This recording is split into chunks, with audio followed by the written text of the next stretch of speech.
Pinocchio. In an Italian village, the wooden puppet Pinocchio comes to life thanks to the blue fairy. Pinocchio struggles to behave like a flesh and blood child, but his life is turned upside down when he abandons his father to join a circus. This live-action combination CGI musical drama and fantasy film, directed by Robert Zemeckis from a screenplay by Zemeckis and Chris Weitz and produced by Walt Disney Pictures, is a remake of the 1940 animated film of the same name and is based on the 1883 Italian book The Adventures of Pinocchio by Carlo Collodi. Well, to be honest, we didn't like this new production at all. Here's why. To begin with, the magic, fantasy, tenderness, and charm that should have been conveyed by and surround the story was not present in this film compared to the original 1940 production. The way the story was captured on the screen lacked that emotional aspect of it, and it showed. From the beginning, the use of a blue fairy that in itself was too over the top due to the exaggerated special effects when it comes to its appearance that made it look more like an alien being than a fairy seemed to us a big mistake and an element that lacked emotion and magic. Using a black fairy instead of a white fairy as in the original film, leaving aside any racist connotation, or if it's another example of this movement called woke, as stated by many other people and critics, is a decision we actually did not mind at all.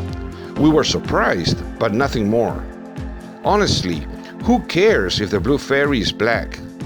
What we didn't like was that they chose an actress who did not transmit any tenderness or emotion, who was not attractive, and to top it all off, had no hair, giving her the appearance of rather being a lesbian, a transgender, or a sexual being, and as we mentioned before, looked more like an alien.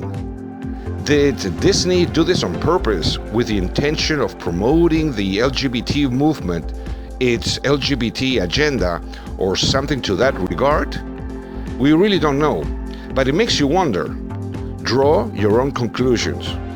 We just can't believe that the producers couldn't find a better black actress with hair and more suitable for this important role. It's enough to compare the two fairies, the one of 1940 with the present one, to see the differences between them and what each one conveys. Then, if one compares the two films, one can notice marked differences between the two stories. In this remake, new elements have been added to the story that we found some of them to be ridiculous, exaggerated, or unnecessary, such as showcasing some smoke beings or monsters, those that capture the children transformed into donkeys on the island, that reminded us of the beings presented in the Korean series Hellbound, making Pinocchio able to swim at high speeds as if he were an outboard motor. The presentation of Monstro as a tentacled sea monster instead of leaving him as he was, a whale. And the end of the story where Pinocchio's transformation from a wooden child to one of flesh and blood is not shown, stealing from the viewer the tender emotion that one felt when watching the end of the original film. As we mentioned, there are other differences, but analyzing all of them would unnecessarily lengthen our review and therefore this video. As for the production elements, such as the set designs, costumes, special effects, among others, we found them to be average at best and not at all excellent or spectacular, not even the CGI effects. The performances of the entire cast, including that of the voice actors, also seemed average to us and lacking in emotion, credibility, and not at all convincing. Tom Hanks' performance seemed forced, devoid of emotion and fake, in parts and did not convince us at all. So, this production was to us a bad remake of the original. It disappointed us, and we found it to be between bad and average. So we give it 1.5 stars out of 5.